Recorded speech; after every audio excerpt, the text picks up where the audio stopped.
And then so I'm gonna record the meeting because some people who are in the US, and in this time zone told me they wanna attend, but they can't make it.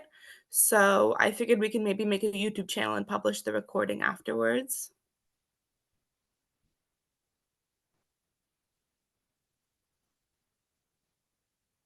Good idea. Hello. Thank you.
Hello, everyone. As we kind of wait for people to join, feel free to use the chat to introduce yourself, share a little bit about yourself if you want, share where you're joining the meeting from.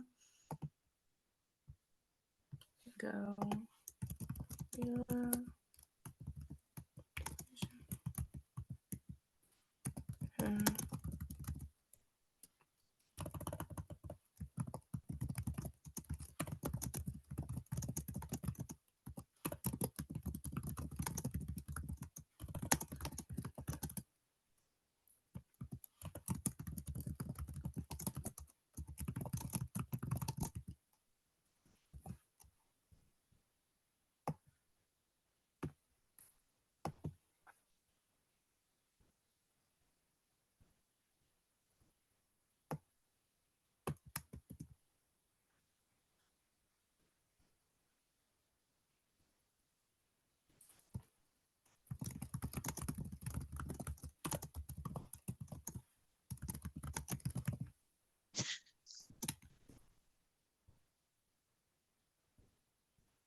Hello, welcome everyone. Thank you for sharing. I'm gonna give it a couple more minutes, but it's really great to meet everyone.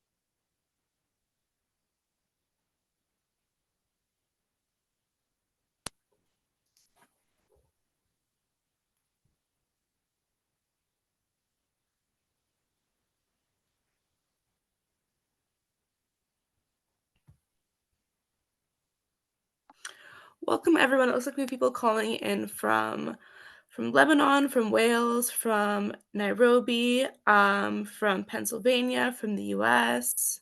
So super excited to see everyone on here.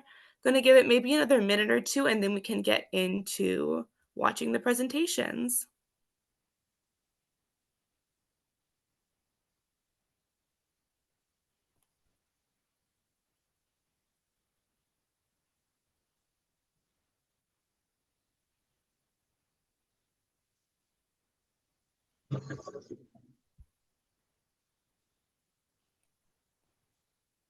Welcome, welcome. Thank you for joining from the DRC.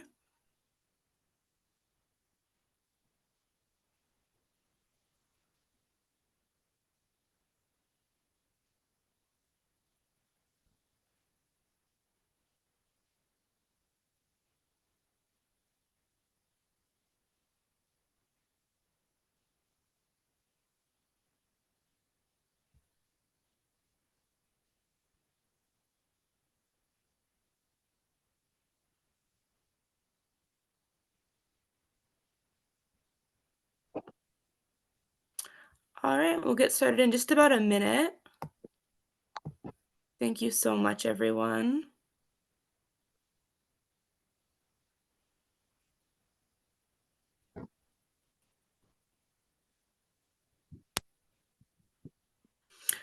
Okay, great. So just to introduce myself, my name is Leela. I'm the president and founder of the coalition. And over the past month or so, we've been working with a number of leaders in Kenya who are from Kenya, some of whom have joined us today. And they're all super excited to share a little bit about their work and to teach you about the issue of trafficking and exploitation in Kenya and how we can best combat it. And I think it's really great we're having these calls to start building connections, getting to know one another, and figuring out how we can work together. We all have different experience around the issue of combating modern slavery, forced labor, trafficking, and we all bring different insight into this conversation. Um, so yeah, we'll have a couple presentations first, and then we can kind of open it up if people have questions to ask our presenters. Okay, great. And it looks like my screen sharing is working, which is great. So yeah, welcome. So without further ado, I'll start our first presentation. Hello, everyone. Good morning, good afternoon, good evening, wherever you are. My name is William Maweo. I am the co-founding president of Amani International Complex, or Amani Complex International. I'm also a student at Fuller, Pasadena, California. So I'm very excited to engage into a discussion about teenagers and their participation in modern day slavery, in engaging modern day slavery. And I just want to go ahead and share some slides and then kind of just run the discussion briefly. Yes, let me just go ahead and do that right now. Yes, is it? And yes. Okay, teens against modern day slavery. Let me start by sharing a story about a girl named Dhahabu. Dhahabu is actually Swahili for gold, and that's not her name. But this girl lived in a village in Kilifi County. And one time when she was 11 years old, her mother told her that she had found a job for her. The Habu knew a little bit about girls getting jobs in that village, but she had no idea what really the jobs were. And this was happening now to her, and the mother invited somebody to their home. This person came on a motorbike, and it was in the evening, and the mother packed Thabu's clothes, and she was given off to this person, a person that she didn't know, and she was driven off. Little did she know that she had been sold for sex. And after some time, the Abu was rescued by some good people. And when she was rescued and taken to a rescue center, she had a baby. She gave birth to a baby. And it turned out that after several years back, though the Abu had gone through a lot of trauma, she had suffered a lot. But after some time later, when the Abu was 24 years old, the baby whom she had given birth to went through the same process. She was also sold off, and she gave birth at the age of 12. So, I mean, it's a cycle whereby in this particular village, girls at 12 years old, they are sold, and their babies also sold out. And that's why we'll explain the reasons why the Abu is a grandma at 24. Trafficking is about trade and bartering of human beings. There is a sense that trafficking is said to be the transportation of human beings. You sell them away. But even other than just the transportation bit, it's actually the trade, the bartering, which is the core concept of modern day slavery. And the purpose is sex, labor, and organ harvesting. In every 1,000 people in Kenya, 5 were in modern day slavery in the year 2021, meaning that 269,000 Kenyans experienced forced labor or marriage in 2021. Human trafficking prevalence in Kenya is ranked 88th globally and 20th in Africa. And the country's vulnerability is ranked 66 out of 1,000. That's according to Global Slavery Index report of 2023. Why should teenagers participate in anti-human sex trafficking? Why? I would say their agency and responsibility. A very good example is Utukufu Bands, still from Kilifi County. These are young people, teenagers. They live in a context where disco matanga takes place. Every time someone dies, the community comes together to celebrate. And in those celebrations, which are attended by everybody because it's a communal culture, kids are there and sex exploitation is taking place, including the transactions, the sale, the arrangements of sale of kids and even marrying them off. And this band, which is begun by young teenagers, it's packaging songs and dances, and the messaging is anti-sex trafficking, anti-sex exploitation, and they want to be given spaces in these disco matanga events for them to pass this message across. And I was really just so much inspired to see that. In fact, it triggered my desire for research, kind of just to discover more of what children can do, what young people like teenagers can do. So again, another reason, you ignore them at your peril.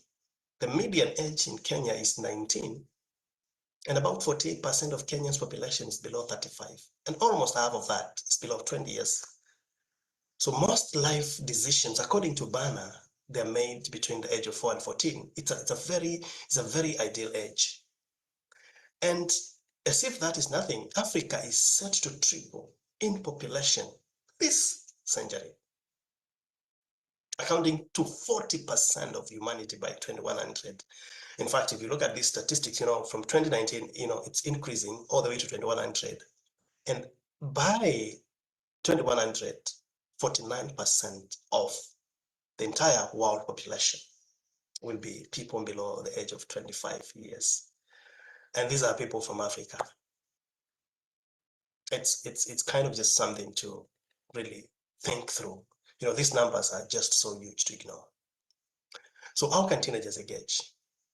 Activism is a concept that I kind of just bring out here and share with us, that the use of culture, use of art, symbols, rituals, story, and imagery to evoke emotion, to evoke consciousness, reflection, and action, ultimately leading to behavioral change. It's creative engagement in transformative interventions. And let me give examples. In pre-colonial Kenya, teenagers were mobilizers. They had a mobilizing agency through music and dance. Ideally, what happened? When instances of child abuse were reported, the community identified the sex abusers and they called them out by way of crafting songs which were sung by teenagers and then singing the abusers out to shame them and warn everybody about them. Beautiful. Now, teenagers add their voicing language then through, and also their grammar and dictum through music and dance. And they sang and danced it out, ideally to shame the abusers, to call them out. And even into some instances, actually, that naming and that shaming led to punishment. Another example is the Birmingham Children's Crusade in 1963 during the US Civil Rights Movement, where Black children in a non-violent protest against segregation used symbolic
Hello.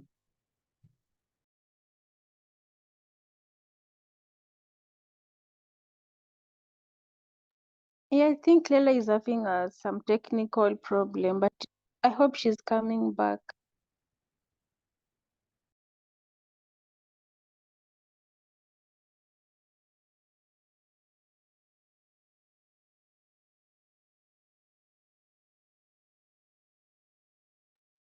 Okay, fine.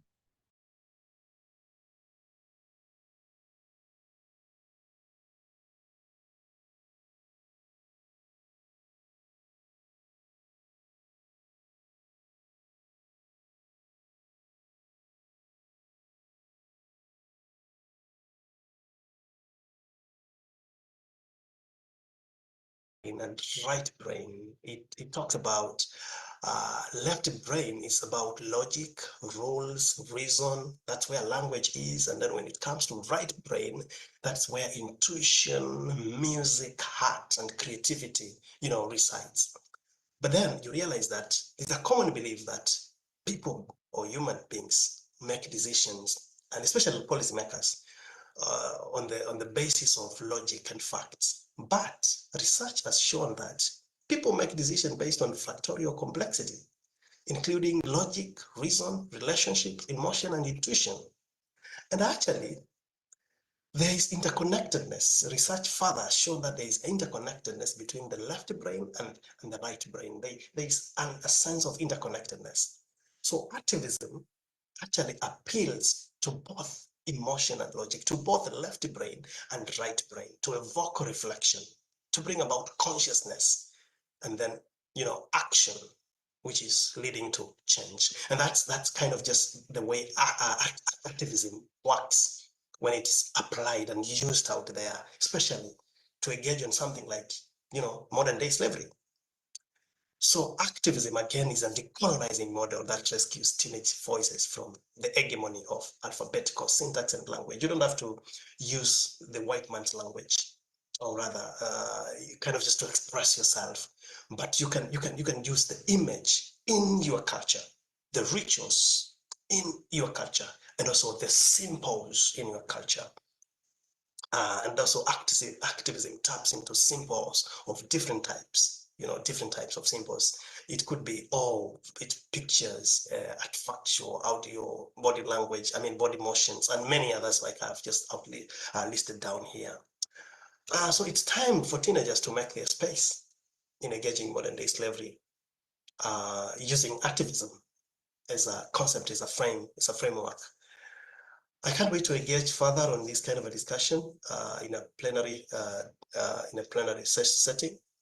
And thank you so much, friends, for listening. So at this point, I just want to stop and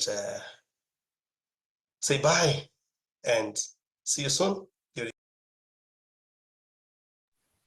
Thank you so much for that powerful presentation. And oops, sorry. Moving on to our next speaker. Human trafficking is a grave violation of human rights that affects millions of people in the world. To effectively sensitize others about this issue, it is important to understand the causes, effects, and ways to combat it. Here is a framework we can use to understand causes of human trafficking. One of the causes is poverty. Economic hardship pushes individuals to seek better opportunities, making them vulnerable to traffickers. Then we also have lack of education. Limited awareness of rights and opportunities can lead to people to fail into trafficking trap.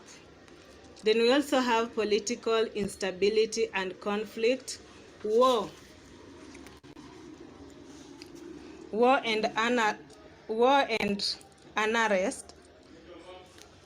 We have political instability and conflict. War and unrest creates an environment where traffic thrives. When we are talking about lack of education, political instability, we also have corruption. Corruption, we are talking weak law and enforcement and corruption officials who allow traffickers to operate with impunity. We also have demand for cheap labor and sexual exploitation.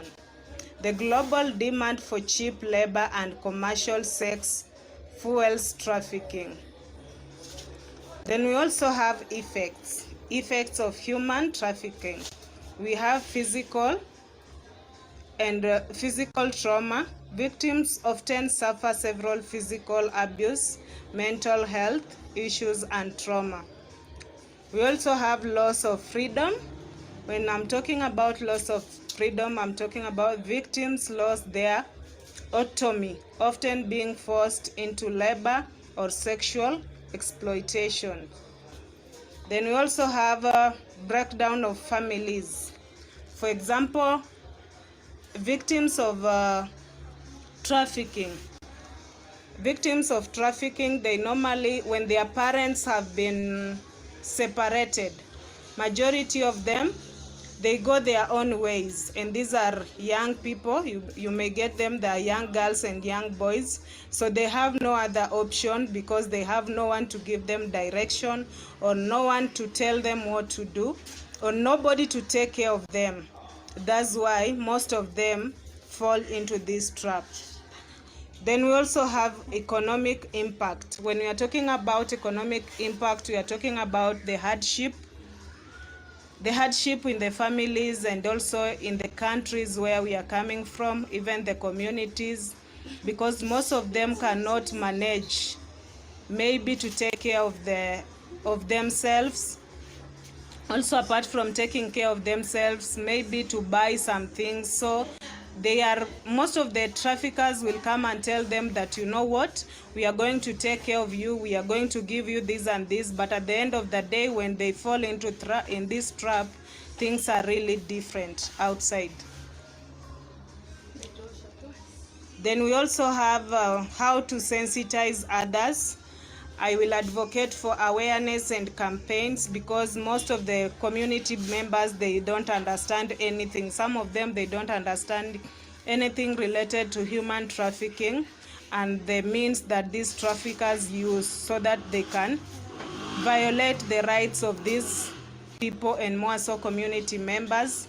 Then we also need to do advocacy in our communities and societies, because when we are doing advocacy and change of policy, lobby for strong laws and policy that protect vulnerable population and punish the traffickers. Once the traffickers have been punished and the laws are very stable, I think it will minimize this issue of human trafficking. Then we have support for survivors. These survivors of human trafficking, they need to be supported, both mentally, physically, and even through economic empowerment and other things, because these are people who are very vulnerable in the community. Then we'll also have collaboration and partnership, when the partners and other stakeholders come together, so that at the end of the day, they can make sure that they use so many means so that they can know ways on how to track these people and even arrest them. We have ethics and storytelling, respect and dignity. When sharing stories of human traffic victims, ensure that their dignity is preserved. Avoid sensations and focus on their resilience and hope for better future. Then we also have targeting messaging, cultural sensitivity. Tailor the message to resonate with effects of culture and context, making them more effective. Gender consideration, adhere to the specific vulnerable of women and children in trafficking, as they are often disrespected and also affected. So I think coming up with these ways and doing what is required in the community will be able to bring our hands together and also come with ways on how we can help the survivors and also deal with the perpetrators, these people who are promoting human trafficking. When they get, at the end of the day, they are punished and they are banned. All their ways, we look for ways on how the ways and means that they use, so that at the end of the day, they trap these victims. Yeah, I think that is very important, and that is my message to the world. Thank you. Thank you so much for that also powerful presentation. And so moving on. So our third speaker fell ill recently and lost his voice and was unable to prepare a presentation. So instead, we worked together to find this incredible TED Talk about women's empowerment and standing up to exploitation. So I hope you enjoy, and this will be our last presentation before we move on to question and answer. So if you have any questions, maybe think of them, write them down, and yeah, thank you so much.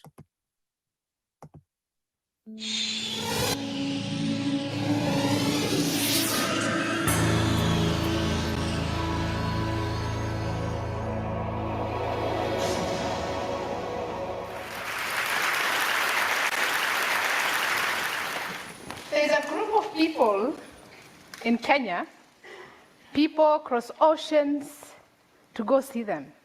These people are tall, they jump high, they wear red, and they kill lions.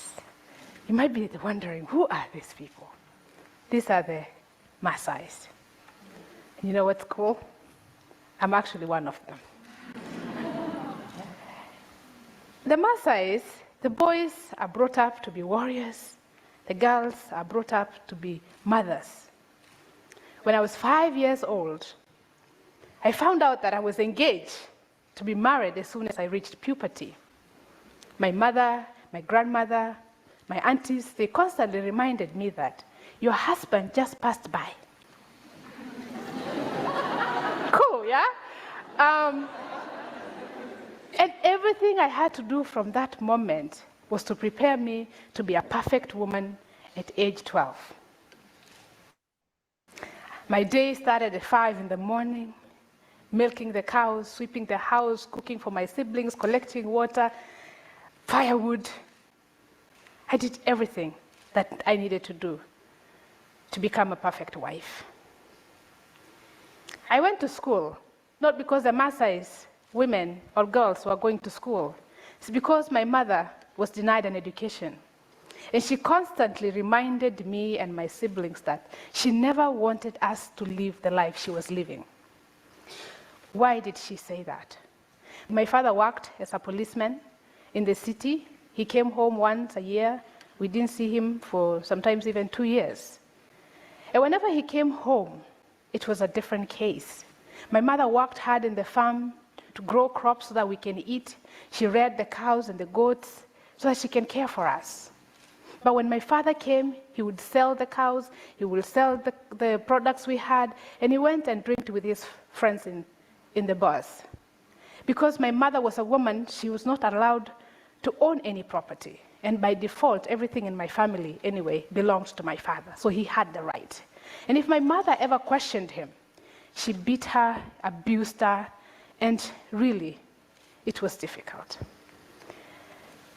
When I went to school, I had a dream. I wanted to become a teacher. Teachers looked nice. They wear nice dresses, high heel shoes. I found out later that they're uncomfortable, but I admired it. But most of all, the teacher was just writing in the board, not hard work, that's what I thought, compared to what I was doing in the farm. So I wanted to become a teacher. I worked hard in school. But when I was in 8th grade, it was a determining factor. In our tradition, there's a ceremony that girls have to undergo to become women, and it's a rite of passage to womanhood. And then I was just finishing my 8th grade, and that was a transition for me to go to high school. This was the crossroad. Once I go through this tradition, I was going to become a wife. Well, my dream of becoming a teacher will not come to pass. So I had to come up with a plan to figure these things out. I talked to my father. I did something that most girls have never done. I told my father, I will only go through this ceremony if you let me go back to school. The reason why, if I ran away, my father will have a stigma. People will be calling him the father of that girl who didn't go through the ceremony. It was a shameful thing for him to carry the rest of his life. So he figured out, well, he said, okay, you'll go to school after the ceremony. I did. The ceremony happened. It's a whole week long of excitements. It's a ceremony. People are enjoying. And the day before the actual ceremony happens, we were dancing, having excitement, and through all the night, we did not sleep. The actual day came, and we walked out of the house that we were dancing. As we danced and danced, we walked out to the courtyard, and there were a bunch of people waiting. They were all in a circle. And as we danced and danced, and we approached this circle of women, men, women, children, everybody was there. There was a woman sitting in the middle of it. And this woman was waiting to hold us. I was the first. They were my sisters and a couple of other girls. And as I approached her, she looked at me, and I sat down. And I sat down, and I opened my legs. As I opened my leg, another woman came. And this woman was carrying a knife. And as she carried the knife, she walked toward me, and she held the clitoris, and she cut it off. As you can imagine, I bled. I bled. After bleeding for a while, I fainted thereafter. It's something that so many girls, I'm lucky I never died, but many die. It's practice, it's no anesthesia, it's a rusty old knife, and it was difficult. I was lucky because, one, also, my mom did something that most women don't do. 3 days later, after everybody has left the home, my mom went and brought a nurse. We were taken care of. 3 weeks later, I was healed and I was back in high school. I was so determined to be a teacher now so that I can make a difference in my family. Well, while I was in high school, something happened. I met a young gentleman from our village who had been to the University of Oregon.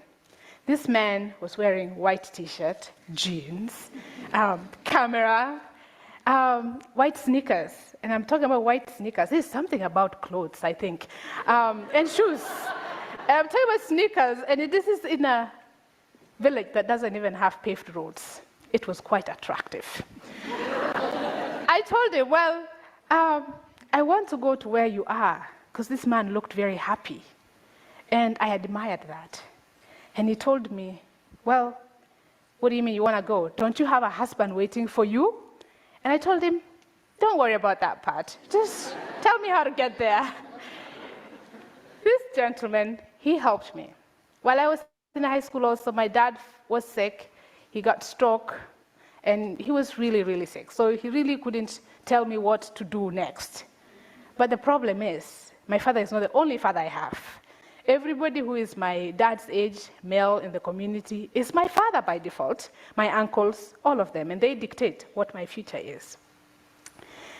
So the news came, I applied to school, and I was accepted to Randolph-Macon Women's College in Lynchburg, Virginia. And I couldn't come without the support of the village, because I needed to raise money to buy the air ticket. I got a scholarship, but I needed to get myself here. But I needed the support of the village. And here again, when the men had and the people had that a woman had gotten us an opportunity to go to school, they said, what a lost opportunity. This should have been given to a boy. We can't do this. So I went back, and I had to go back to the tradition. There's a belief among our people that morning brings good news. So I had to come up with something to do with the morning, because there's good news in the morning. And in the village also there's one chief or an elder who has, if he says yes, everybody will follow him. So I went to him very early in the morning as the sun rises. The first thing he sees when he opens his door is, it's me. My child, what are you doing here? Well, Dad, I need help. Can you support me to go to America? I promised him that I'll be the best girl. I will come back. Anything they wanted after that, I will do it for them. He said, well, but I can't do it alone. He gave me a list of other 15 men that I went, 16 more men. Every single morning, I went and visited them. They all came together. The village, the women, the men, everybody came together to support me to come to get an education. I arrived in America, as you can imagine. What did I find?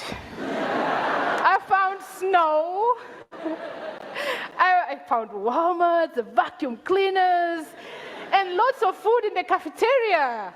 I was in a land of plenty. I enjoyed myself.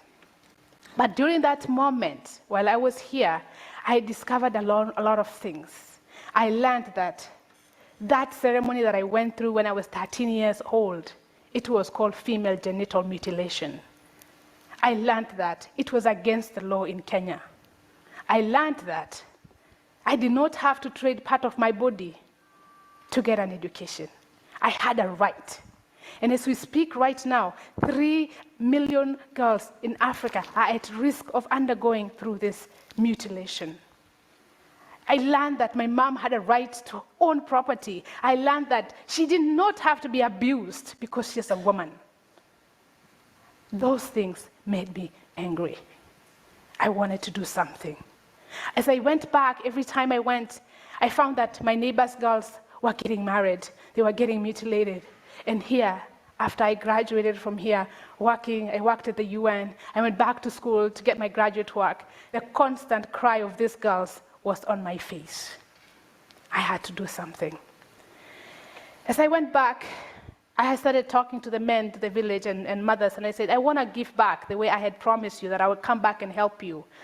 What do you need? As I speak to the women, they told me, you know what we need? We really need a school for girls, because there had not been any school for girls.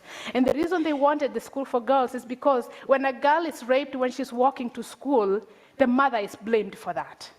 If she got pregnant before she got married, the mother is blamed for that, and she's punished, she's beaten. They said we wanted to put our girls in a safe place. As we moved, and I went to talk to the fathers, of course, you can imagine what they said. We want a school for boys. And I said, well, there are a couple of men from my village who have been out, and they have got an education. Why can't they build a school for boys, and I'll build a school for girls? That made sense, and they agreed. And I told them, I wanted them to show me a sign of commitment. And they did. They donated land where we built the girls' school we have. I wanted to meet one of the girls in that school. Angeline came to apply for the school, and she did not meet any criteria that we had. She's an orphan, yes, we could have taken her for that, but she was older. She was 12 years old, and we were taking girls who were in 4th grade. Angeline had been moving from one place, because she's an orphan, she has no mother, she has no father, moving from one grandmother's house to another one, from aunties to aunties. She had no stabilities in her life.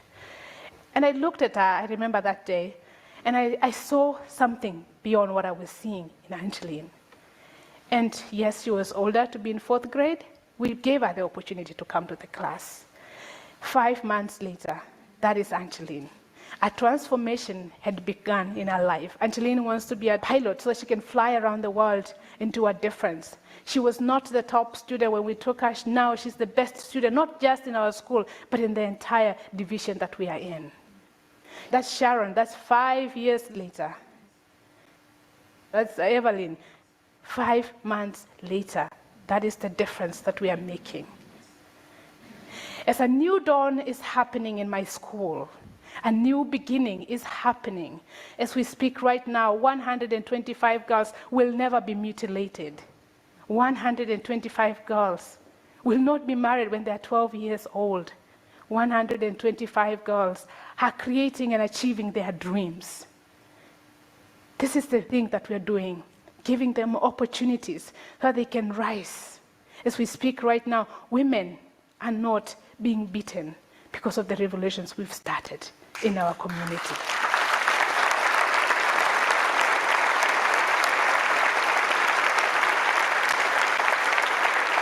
I want to challenge you today. You're listening to me because you are here very optimistic. You are somebody who is so passionate. You are somebody who wants to see a better world. You are somebody who wants to see the war end, no poverty. You are somebody who wants to make a difference. You are somebody who wants to make our tomorrow better. I want to challenge you today that be the first, because people will follow you. Be the first, people will follow you. Be bold, stand up. Be fearless, be confident. Move out, because as you change your world, as you change your community, as we believe that we are impacting one girl, one family, one village, one country at a time. We are making a difference. So if you change your world, you're going to change your community, you're going to change your country, and think about that. If you do that and I do that, aren't we going to create a better future for our children, for your children, for our grandchildren, and we will live in a very peaceful world. Thank you very much.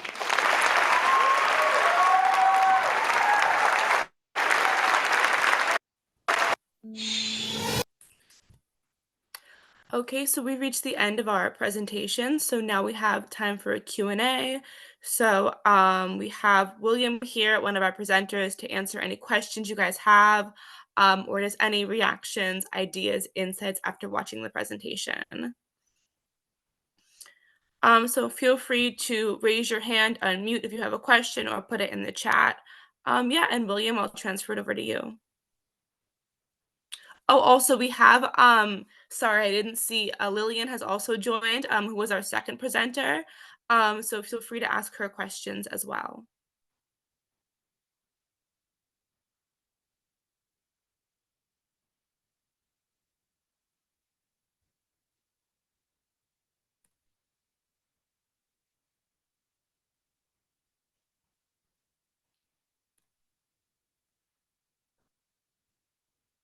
So one question I had, so for both William and Lillian, if you'd like to kind of jump in and answer this, is how can, so you talked a lot about the kind of grassroots community work that needs to be done. How can policy change be enacted to help support the type of transformation that you both were talking about in your presentations?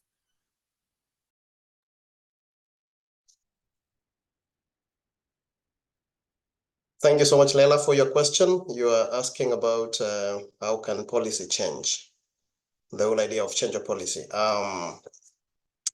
Now, if I would just reference to the framework that I put across, and this was activism, the use of culture, the use of art, and the use of symbols, the use of rituals to engage. Ideally, the thing here is to actually engage not just communities, but also policymakers. And policymakers, for instance, now we are talking about people like in government, people like in Kenyan parliament, who are making laws that maybe the laws that kind of just, aim to stop human trafficking in the country. And right now, as we stand, I know some of those laws are very shaky, and also, especially even in their enforcement, is kind of a challenge. But I feel like when the people who are affected by the problem, the young people, the teenagers, are involved in the discussion, are involved in participating to share their story and use whichever method, particularly use activism, I feel like that's a starting point of engaging policymakers. That's a starting point of engaging policymakers to change the laws and also to enforce these laws. So that's ideally what my presentation is actually aiming at, reaching out to policymakers. And if you remember, I said people don't make a decision. Decision makers are the policymakers. They don't make a decision on the basis of just logic. Just because there is sex trafficking there, that's not the only thing. There are other things. And one of the things that I said was we need to stir the emotion. These people need to feel what the kids are feeling. And activism is actually a very important force, kind of to help them feel the pain. These people need to, their consciousness need to be aroused. We need to strike, kind of arise their consciousness, and then to help them kind of just reflect on the realities on the ground. And I feel like children who are suffering, who are experiencing human trafficking, can actually do that very well. And I've seen people, especially in big gatherings where policymakers are, and children are given an opportunity to participate by use of art and share messages, package messages that are aimed at, addressing issues that affect them, like sex trafficking. And things happen. I've seen people, kind of come up with some very great artistic graphics shared out, and it goes viral. It goes viral on social media, and it becomes a discussion in the entire country. And when it becomes a discussion in the entire country, the policymakers now start thinking and doing something about it.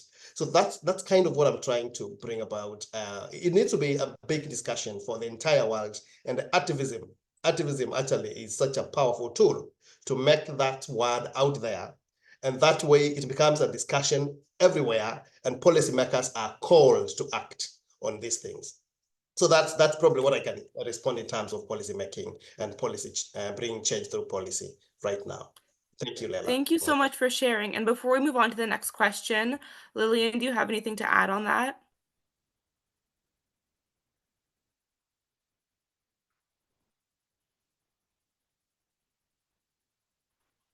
So moving on to the next question. So we have a question from Justice, who is calling in from Kenya, and he said, what is in for the future of trafficking and what are we doing to solve it? So I guess this is kind of talking about what is happening right now on the ground to combat trafficking.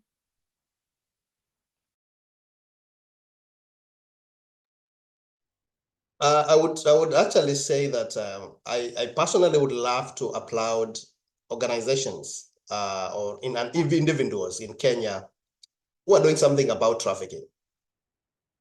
We have some big organizations like International Justice Mission. I am just in touch with them, with some of the works that they are doing in places like coastal Kenya, places like Kilifi County, Mombasa County.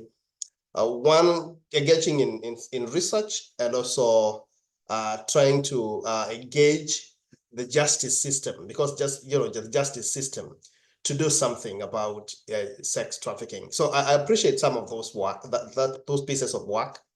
And other organizations, I know there are quite a number of other organizations. Some of them are local, actually, organizations that are doing something about it. But one thing that I feel like the future needs to, call us to engage is for the people who are directly impacted by sex trafficking. I don't feel like those people are brought into the table to participate in combating human trafficking. I feel like it's all top down. Everybody is just responding from the top and trying to do something. And then we see, oh, this media. But I feel like, yeah, we have some youth groups. We have some, some local organizations that are doing something about it. But I still feel not yet. We need the local people. We need to approach to create some ways through which the local people, and including children, young people, can participate in this kind of a problem. I wish like the story I gave of the Habu. I wish if when the Habu was maybe 10 years old or 11 years old, knew something, had an idea of, there's something called sex trafficking or human trafficking. But some of these kids don't know. You are married off when you have completely have no idea. I believe there could be some ways to reach out to some of these young people and start it from there, so that at least they may start having some knowledge of what really is happening, and also helping them to start participating at some point, at an age where they can be able to share ideas and also be involved in doing things like using heart, like I'm saying, to engage on issues to do with anti-human sex trafficking or anti-trafficking in general. So I feel like the future calls us to engage in a holistic sense and bring the young people on the table. Absolutely. Thank you so much. And so our next question is actually kind of along those same lines. So our next question is from Glenn, who's calling in from Wales. And the question is, how can we keep children safe when they are being advocates? And isn't it risky to oppose adults? So kind of asking, what can we do to protect our youth advocates from being further exploited through their advocacy work? That's a very good question. And I must say, child protection, issues to do with ethics, ethical approaches are very, very important when we're dealing with, when we're dealing with kids, on bringing in kids in any kind of an engagement, like, in advocacy work. And now that Dr. Glenn is asking, how can we do that? How can we do that? One of the things is the African culture, and also in particular, the Kenyan culture is very communal. And I would suggest, and I would say, a framework whereby the participation of children is not just out there, just by themselves. But because the culture is very communal, is very intergenerational. I mean, that, intergenerational approach, networked approach, whereby children are not just working alone, but they are working with adults. They're working with mentors. They're working with close people, like even family people, just to ensure that they are protected. I'll give an example. For example, I'm currently engaged in a research in Kilifi County, in coastal Kenya. And I'm trying to see what children can do, what they can give in terms of participating to end, or rather to mitigate, the challenge of child sex trafficking. And one of the things that I've come to realize is children, they would, in that culture, they work best and they feel protected when they are with people, with adults. So I don't want to isolate the kids and call them out, start interviewing them. No, I have to do that with the adults and to make sure that the adults are part of that. And I have also to involve stakeholders.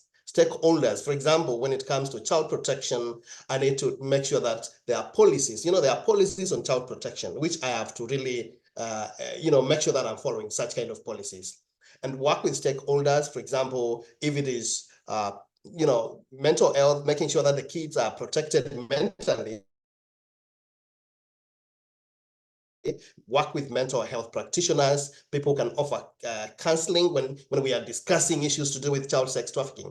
Trafficking has a lot of trauma, and you don't want to traumatize kids by engaging them into issues that are traumatizing. So it has to be a multi-agency, a multi-agency kind of an approach when you are dealing with kids, to make sure that the policy of protection are followed, to make sure that there are adults who are involved in the process. Yes. And even government agencies that deal with children, we have to really involve them in that kind of a process. So it's a complex thing, but that's how it's supposed to be done, because we need to protect the kids, and we need to ensure that we are ethical in our approach to advocacy with kids. So that's what I can say for now. Thank you so much for that answer. So before we move on to the next question, I believe, Genesis, I saw your hand raised before it was posted. If you still have a question, feel free to unmute and ask it now.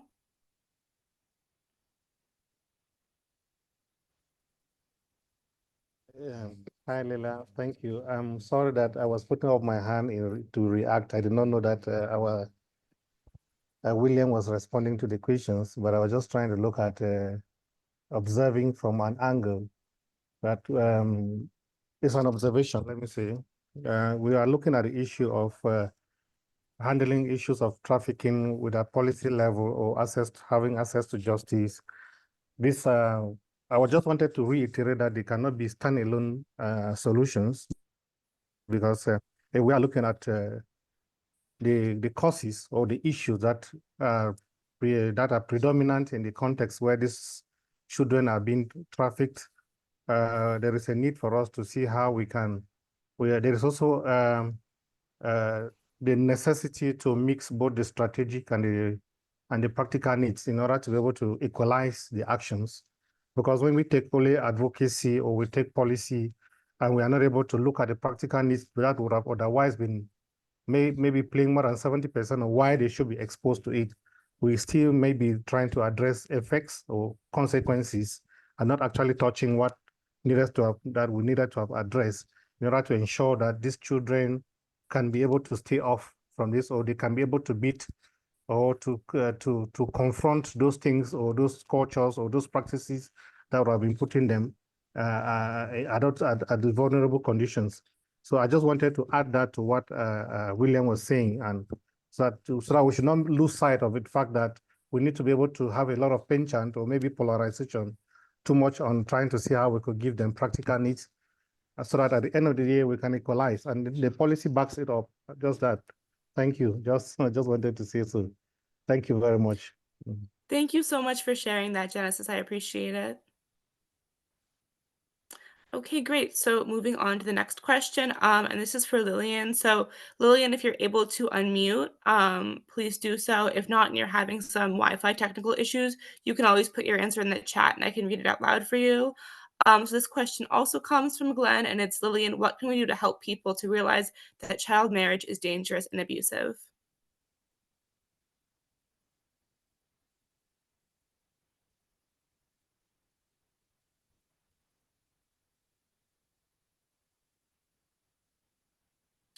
So it looks like Lillian might be having some tech issues right now.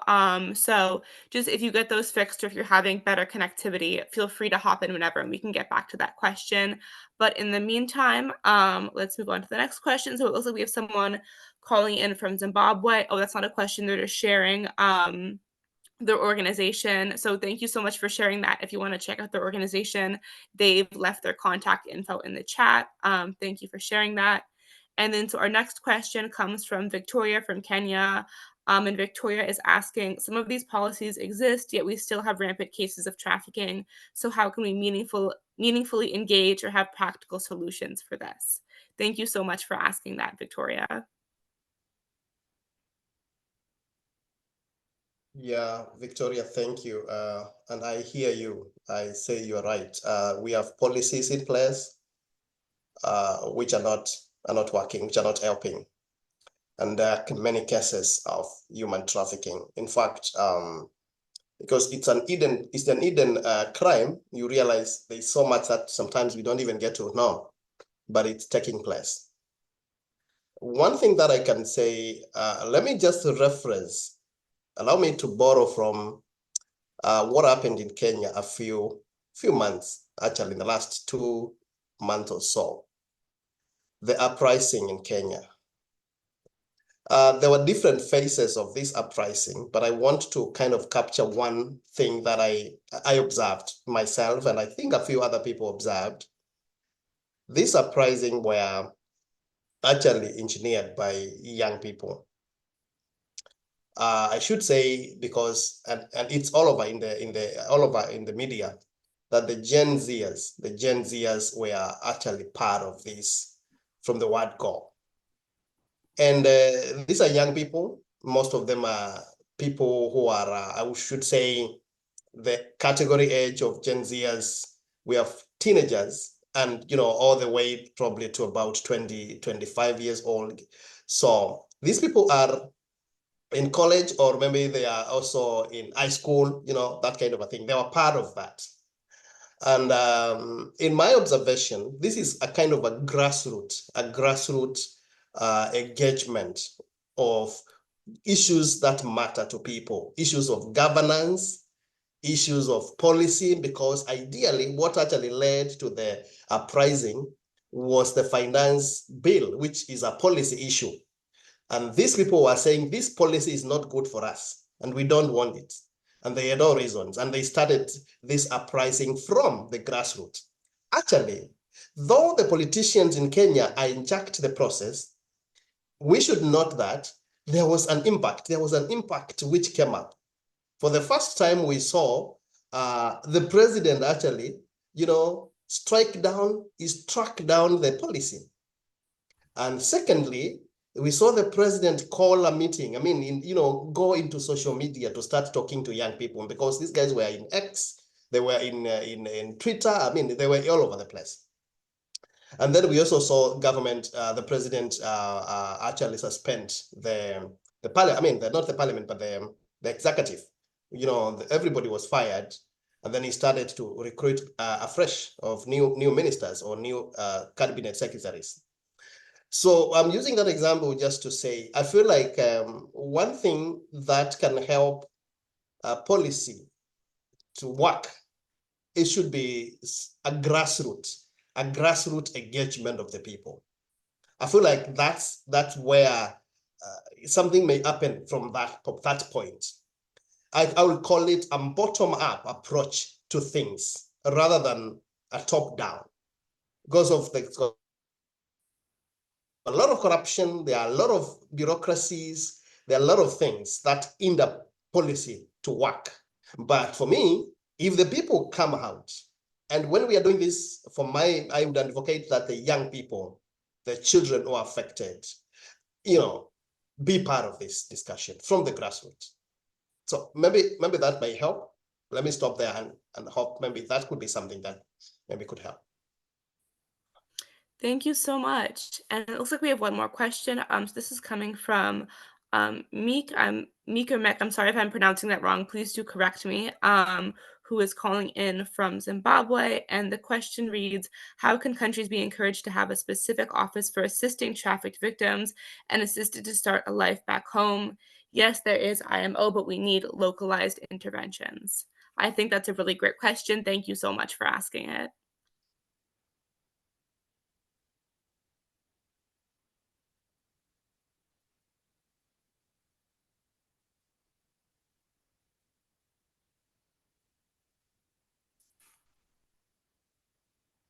There's somebody else who want to jump in. Lela, do you want me to respond? If you would like to respond, go ahead. If not, anyone else is also free to jump in who has experience working with assisting trafficked victims locally, because I do agree it is a need that should be addressed. I know this is kind of more in Lillian's work area, but unfortunately, I think her Wi-Fi is not doing great because I think she might have gotten booted off the Zoom. So we can also send these questions to her later and have her answer them and we can publish them on our social media and online. Okay, great. So it looks like we're at the end of our questions. Thank you all so much for attending. And I really want this to be a conversation that continues in the work the International Coalition Against Modern Slavery is doing. It looks like we have one more question actually. Why don't you go ahead and unmute and introduce yourself?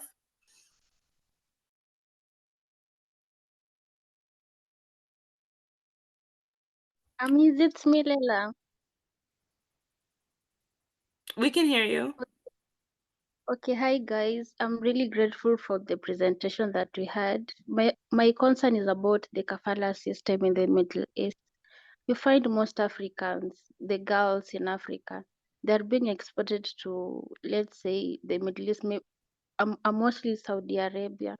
These girls, like the kind of system that is there, the sponsorship system that somebody has brought you from Kenya to go and work there, and they take over, like you don't have freedom, you just do whatever they say.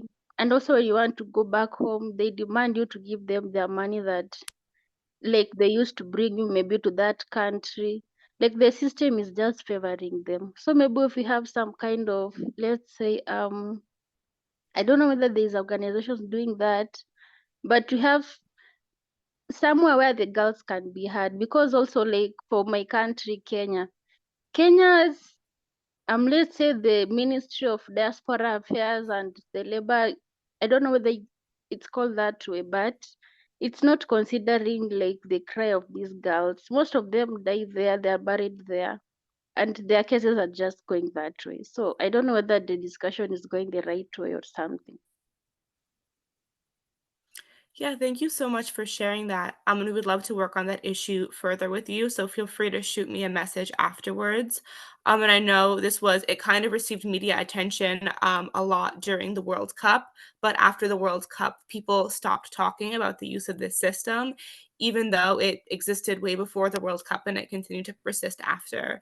So I think we need to talk about kind of how we can shine a focus on it and uplift the stories of the survivors of especially the women who have gone through this system in places like Qatar and the UAE.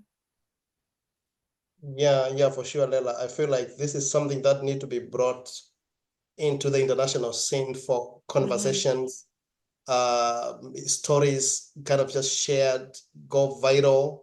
Instead of just letting it be a Kenyan thing, we kind of just put it out there for the world to see what is happening to our Kenyan girls who are being sent to the Middle East. I have very weird stories of people that I know who have been sent there, and the sad stories of how they come back, if they ever do, and others, many die there. And currently, right now, the government of Kenya actually is intentionally exporting labor to so many countries, including the Arab world. It is a sad, sad story. So thank you so much, Laureen, for really talking about that. I think that's really a powerful, important thing to do. Thank you so much. I think this also goes back to our discussion. Oh, sorry. Hello, hello, colleagues. Hello. Hello. Yes, hello. So this Superintendent Junior Simmons from the beautiful island of St. Vincent and the Grenadines in the Eastern Caribbean. It is now 7 minutes past 6 a.m. in the morning. So I want to apologize for joining the meeting late. I got mixed up with the time. So I'm very, very sorry. I'm hopeful that the recording can be sent to me after the meeting is finished. However, I am a police officer, superintendent of police, and I am the head of the anti-trafficking persons unit in St. Vincent and the Grenadines. I am very happy to be a part of this forum, albeit late, but however, I'm still happy to be here. So we will have a recording of the meeting that will be published online, hopefully within the coming days. So for anyone who couldn't attend because of time zone or because something else came up, or if you have people who you know might want to learn from this and might be interested in it, we will be publishing a recording of it online. So people will be able to access the presentations and the discussion. Thank you so much. And I just wanted to add real quick, so about this conversation around the Khalifa system, I think it goes back to what we were talking about earlier about one, the economic drivers for trafficking, because people don't just magically become trafficked. There are root causes of poverty, of areas that have a huge history of being exploited, and then people are pushed into situations where they become desperate and they're forced to take unsafe opportunities.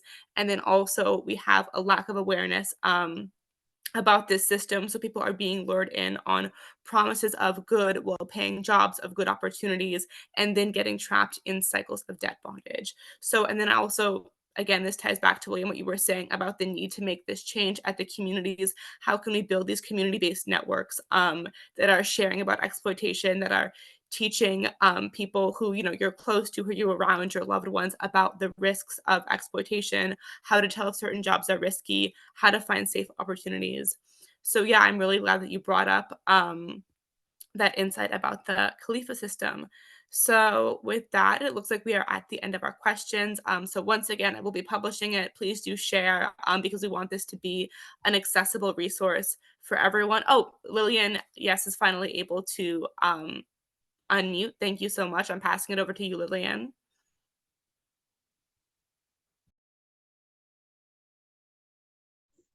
Hi, everyone. Can you hear me? Yes, we can. Thank you. Yes, I'm really sorry. I was on a panel discussion, so I had at least to finish before I get out so that we can have a conversation. Okay, I will say something on human trafficking, and my focus is on young girls and teen mothers. And what I will say that at least we need to do some community sensitizations in the societies where we are coming from and within the communities that we stay also, because I came to realize that people, they don't even understand what is going on. They don't even understand what the means that the traffickers are using so that they can access these young girls and the teen mothers in the name of job opportunities. They normally come in a way that they are telling community members, and more so the vulnerable community members, they target the family that they feel this is a vulnerable family. They'll come with ways whereby they'll say that I need to take your girl for a job, or your sister for a job. I have a job opportunity and it's a very good job opportunity. And most of the job opportunities they're promising these people are jobs that are outside the country. So in our societies, when someone feels that my daughter or my sister is going to work outside the country, they'll always give in. So they'll come with some fake news and fake promises where they'll tell these guys that, you know what, when you're going even to work in Saudi Arabia or even you are going to work in South Africa, you are going to get this amount of money. Then at the end of the day, you will make your family better. You are going to bring a change in your family. So the mothers and the community members, they'll fall in because they are vulnerable and they need that money. They need also to change their family. So they take these girls, because I've been having cases whereby they take these girls. There's a coastal region in Mombasa, whereby they tell them that we are going to work and this is your boss. And when these girls reach at the place of work, the things that they have been promised and what they get at the workplace is totally different. Some of them, they are now told that, you know what, you cannot go back to to your place. You'll be here and you'll have to do what we will tell you. So now that the girl is vulnerable, it's not that even she's after what they want her to do, but now that she's vulnerable, and they even threaten the girls that if, for example, you will not work here as a sex worker, whereby you'll be sleeping with men and they give you money, and at the end of the day, that money you give us. So they normally do, they give the girls good dresses, and not even good dresses, they dress almost half naked, and they put them in good pubs and good bars. So at the end of the day, when men come in, they look at the girls and they'll take the girls, they go and sleep with the girls, and then they pay the owner of that, the person who is hosting that girl. And then that mother that is at home, they will always send her something small in the name of your girl is working. And they will never allow the girl to communicate with her siblings or his siblings back at home. They'll use the boss number or the one who is in charge of that girl so that she can communicate at home. And you know, when you're communicating and your boss is there and there's always threat, you will never explain what is happening behind the curtains. So the community members, they'll feel that, or their girls are okay, what they are doing is right, and what they are doing is not the same thing that they were promised that they are going to do. So human trafficking actually is affecting community members. And for me as a woman, I feel that women are being exploited in the name, and these are young girls. These are young girls who are, some of them are even below 18 years. So they use these girls in the name of, they are supporting them, in the name of they are giving them job opportunity. And some of them acute dropped out of school due to early teenage pregnancy and other factors. And even some of them did not even manage, their parents did not manage to get school fees. So they decided, let me go and work so that I can save some school fees. After a few years or 2 to 3 years, I'll come and continue with my education. These are the things that are real and they're happening in the community. I come from a place called Kisumu, and I deal with adolescent girls and teen mothers and other youths. And these are girls and youths that are coming from vulnerable and slum areas where life is very tough. And they'll always tell you that, for me, when I get that chance, I'll just have to give in. I have nothing else that I can do. So what we need to do as a team and other people, we need to sensitize the community members. And another thing that we also need to do, when we have policies that are very strict, that these policies actually will go for perpetrators. We, the people, we can also identify, we can sensitize even community gatekeepers to help us to identify the perpetrators. And once we have the perpetrators, then we'll be locked behind bars to jail. And the jail should be something that is actually very tough for them, so that even they cannot escape, they cannot pay the bonds and other things so that they can be out. Because when you see at the end of the day that the perpetrators are walking freely, then we are doing nothing. They will always promote human trafficking. But when we have strictly laws and when we have strict laws and other policies and other measures, and so that at the end of the day that these people who these people who are behind human trafficking are being held into accountable, are being punished harshly, at the end of the day, we will reduce these cases. And another thing that we also need to do, we need to do some economic empowerment to our community members. We need to empower our community members, women, young girls, children, and other people, because I believe that once a woman is empowered, not only a woman, but I feel that women are more vulnerable and children. And once a woman is empowered, it will be very difficult for you to misuse a woman, or to, for example, even to convince her in a way that you are taking her somewhere to do this and this. These people are being exposed because of the vulnerability where they're coming from. They have no any other option. So they decide that when anything comes in, this is what I'll do. But once they are empowered, once they are well educated on what is happening and also the effects of human trafficking and what also affect their lives, even the family, then I think that one also will help us to reduce these cases of human trafficking. And another thing that we need also to do, we say that unity is a symbol of unity is a symbol of peace.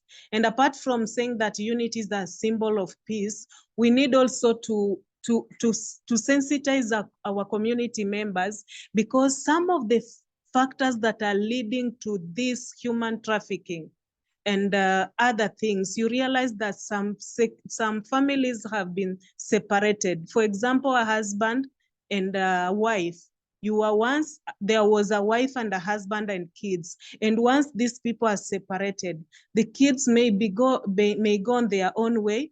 Their father will be on their own way. Also, maybe their mother will be on their own way. Or maybe the children will remain with their mother. And now that the mother is in a situation whereby she cannot take care of the family, then it is very easy for the perpetrator to convince the woman in the name that I'm taking your children outside the country so that they can look for green pasture. And also you'll realize that they are taking these women and even boys, but they are even taking their body parts, the body organs, in the name of they're helping them to get something. So some things, when we are talking about the root cause of every problem, when we are talking about the human trafficking, is something that is very wild. And we also need to understand what is the root cause of this human trafficking. What is the root cause that is promoting human trafficking?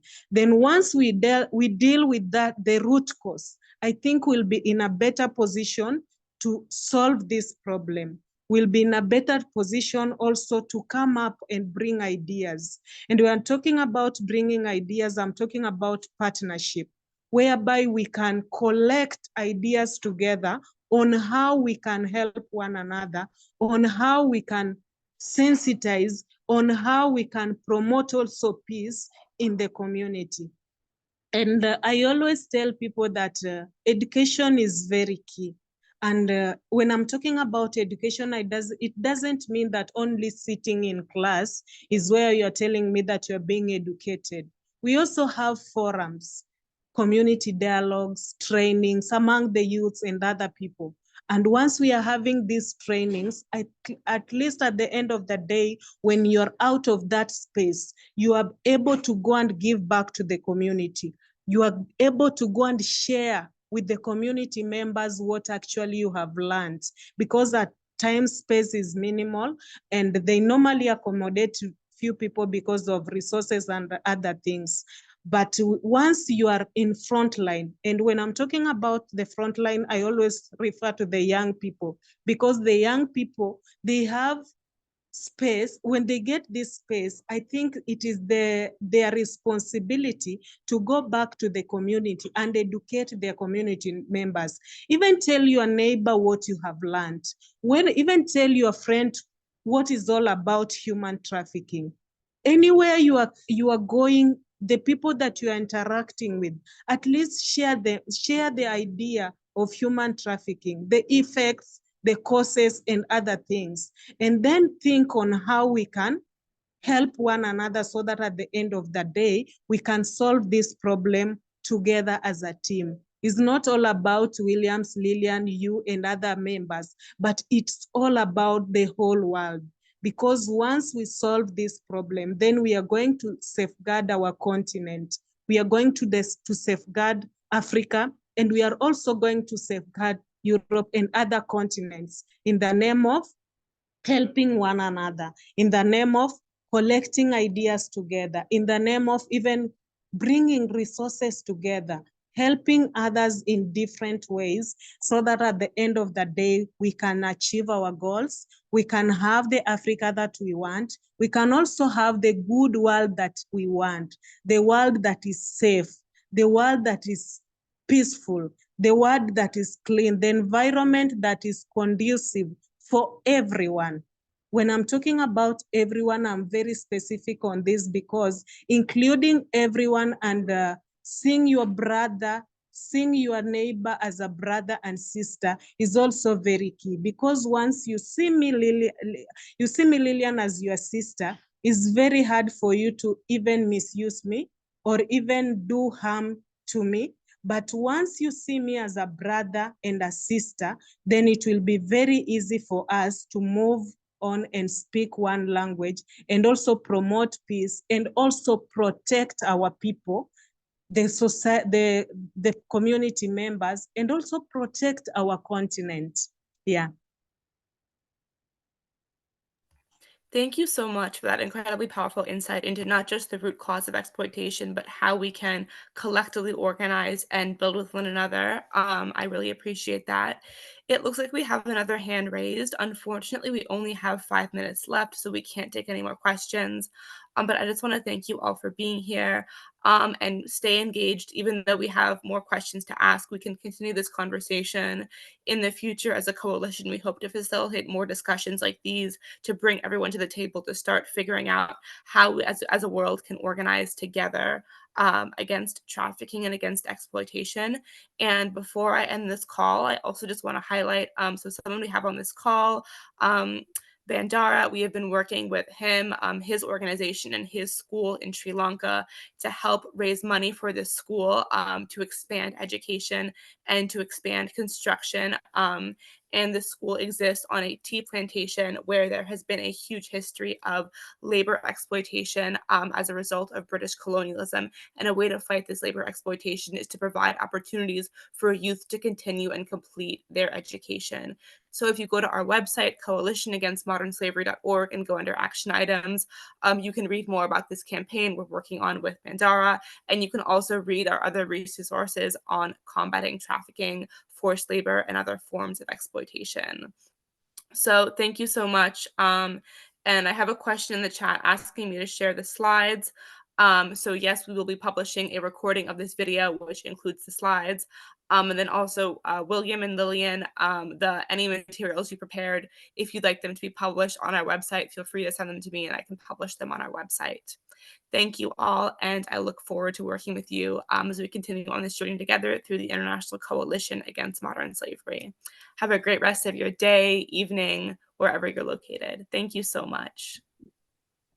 Thank you. Bye-bye. Thank you, everybody. Bye-bye.